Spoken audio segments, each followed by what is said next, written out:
әйелі бар еркектермен араласып жүрген қыздарға осы үш түрдегі маңызды дүниені өздеріңізге айта кетейін.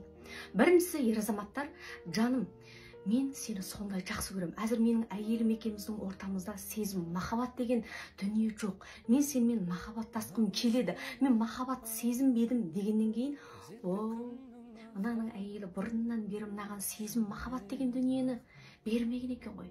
Ондай болатын болса, мен берейін дейді да, әшейін деген бүткіл сезімін, бүткіл жүрегін береді да, ең соңында не өзі жапа шегіп жатады. Ол менің әйелім бар, бірақ та мен және де бір түрлі махаббаттасқым келеді дегенімен бара-бар. Екіншісі, жаным, мен сені сондай жақсы көрем. Егер де ортамызда бала болмаған болатын болса, мен баяғыда ажырасып кетуші едім. Сәл шыдашы, жаным, мен сені сүйем дегені, оны кішкентай қыздар не деп ойлап алады? Ондай болатын болса, мұнан кейін баласы той жасап кеткеннен кейін үйіне мені кіргізеді, баласы өзі бір жақта, одан кейін екеуміз бір боламыз деген секілді осындай сезім қалыптасқан. Үшіншісі болса, жаным, мен сенен басқа ешкімді мен сүймеймін.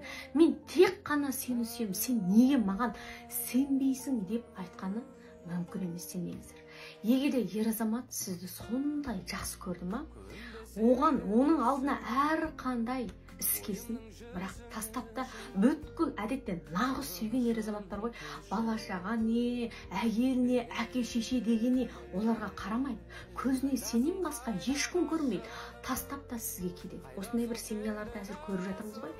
Ал енді мен сені сүйем анама деп әлі де созбақтатып алмағаны 5 жыл болған болатын болса, ең жақсы өзіңіздің дізгініңізді тартып, ең жақсы үмітіңізді үзіп, жақсы жаққа қарай ниетіңіз таза болса, өзіңіз таза, жолыңыз дұрыс болса, сіздің ниетіңізге қарай сізді түсінетін, сіздің қадіріңізге жететін сөзсіз түрде бір жақсы бір ер азаматты сізге кезіктіреді.